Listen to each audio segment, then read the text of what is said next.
अगर कोई आपको मोबाइल ऐप डाउनलोड के जरिए 5 मिनट में लोन देने का ऑफर कर रहा है तो आप सावधान हो जाइए, क्योंकि आपकी एक गलती आपको मुसीबत में डाल सकती है।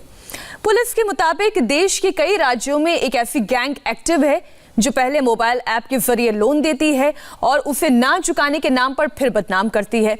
अब तक बदनामी के डर से कई लोग मौत को गले लगा चुके हैं।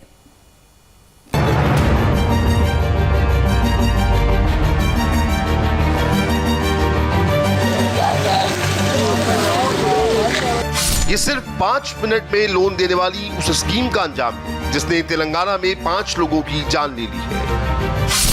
पहले पैसे की जरूरत और फिर बेइज्जती के डर का फायदा उठाकर लोन देने वाले गैंग लोगों को अपना शिकार बना रहे हैं।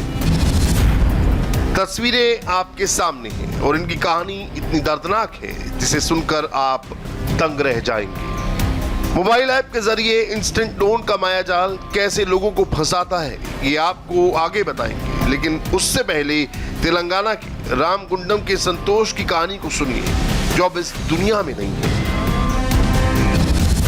संतोष का कसूर सिर्फ इतना था कि इन्होंने इंस्टेंट लोन ऐप के जरिए लोन लिया था और इसे चुकाने में 1 दिन की देरी हो गई। इसके बाद लोन देने वाली कंपनी के लोगों ने संतोष को परेशान करना शुरू कर दिया।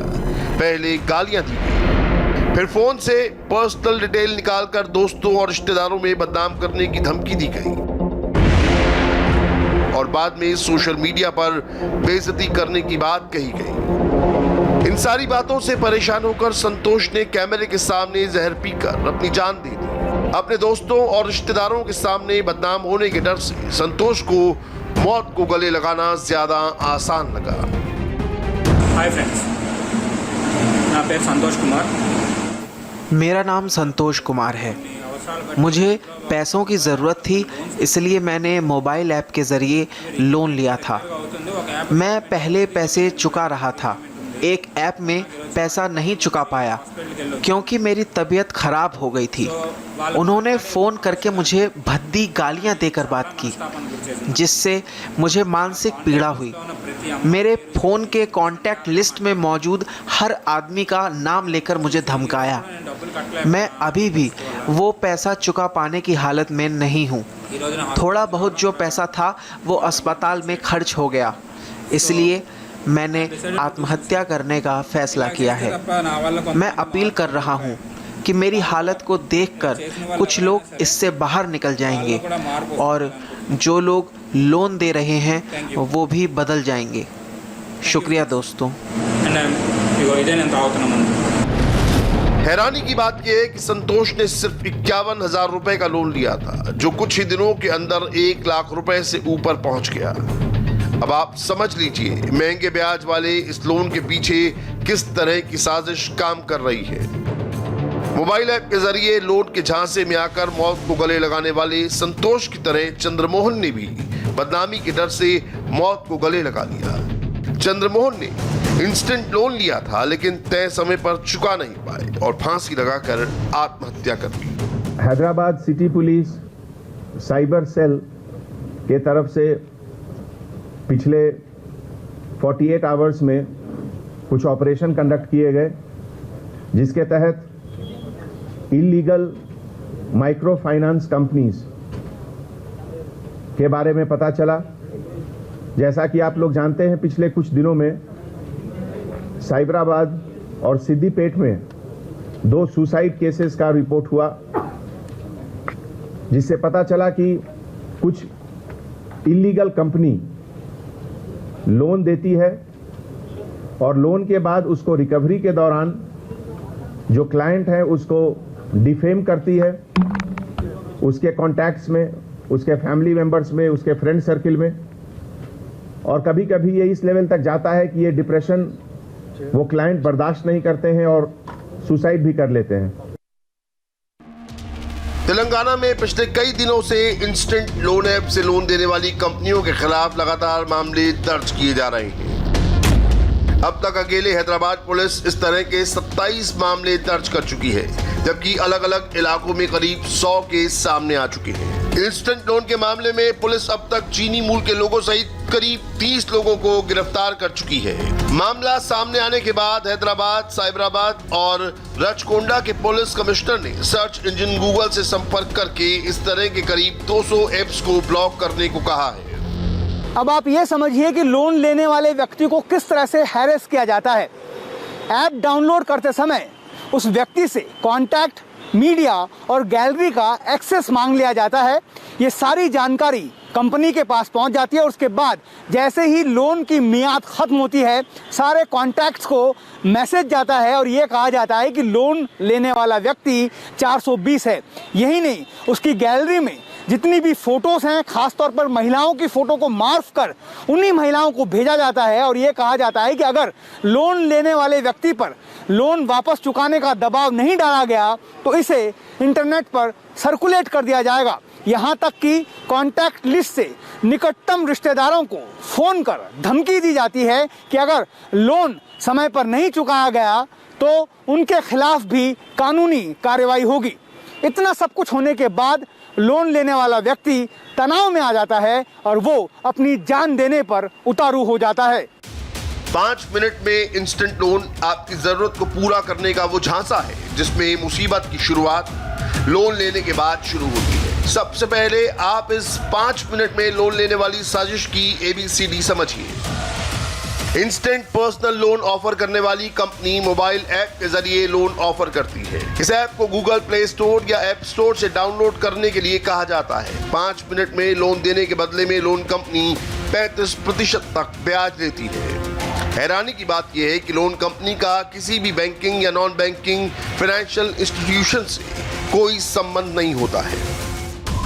यानी लोन देने वाली गैंग ऐसे मजबूर लोगों को टारगेट करती है जो पैसे की जरूरतों को पूरा करने के लिए भारी कर्ज पर लोन लेने को तैयार हैं और इसके लिए वो किसी भी शर्त को मानने से इनकार नहीं करते हैं।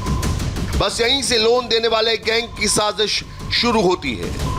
ऐप डाउनलोड करने के बाद आपको अपनी पर्सनल डिटेल, 3 महीने की बैंक स्टेटमेंट, आधार कार्ड की कॉपी और पैन कार्ड की कॉपी ऐप पर अपलोड करनी होती है। इसके बाद कुछ मिनट के प्रोसेस के बाद आपको 1000 से 50,000 तक का लोन मिल सकता है। ये लोन 7 दिन से कुछ महीनों तक के लिए होता है। इस लोन पर हाई इंटरेस्ट रेट के साथ कई तरह की फीस लगती है। अगर कोई 5,000 का लोन लेता है तो ऐप कंपनी 1,180 रुपए तो सिर्फ प्रोसेसिंग फीस और GST के नाम पर ले लेती है। यानी लोन आपने 5,000 का लिया और आपको मिलेंगे 3,820 रुपए।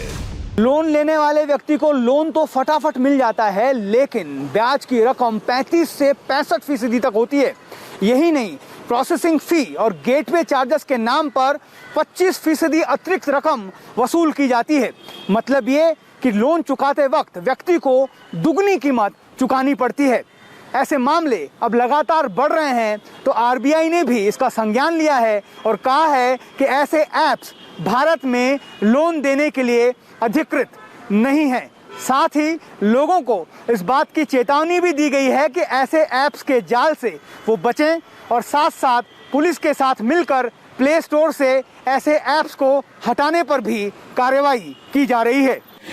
इस तरह के ऐप महीने, हफ्ते, यहाँ तक कि दिन के हिसाब से भी ब्याज वसूलती हैं। लोन लेने वाली साजिश का शिकार हुए बेंगलुरु के आरिफ इकबाल की बात सुनकर आपको इस बात का एहसास होगा कि लोन वाले गैंग किस तरह लोगों की जान के दुश्मन बन जाते हैं।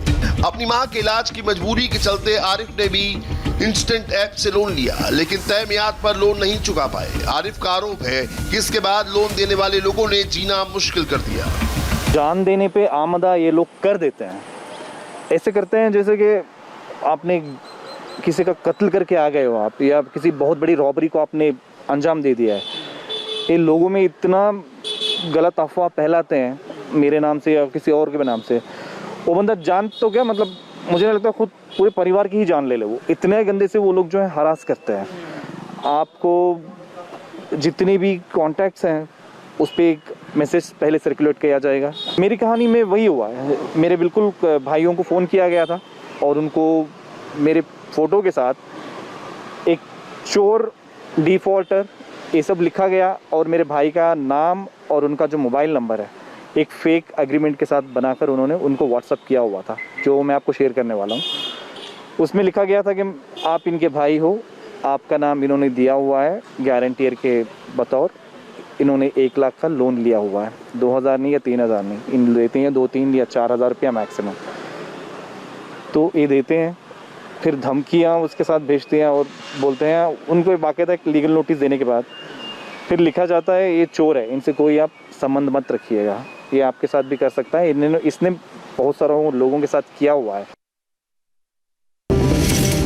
कुछ इसी तरह का मैसेज मुंबई के रहने वाले आतिश के पास आया था। आतिश का आरोप है कि इस मैसेज में लोन के नाम पर साफ साफ बदनाम करने की धमकी दी गई है, जिसमें लिखा है कि पैसा ना देने पर कॉन्टेक्ट लिस्ट में मौजूद सभी लोगों को लोन ना चुकाने का मैसेज भेज दिया जाएगा।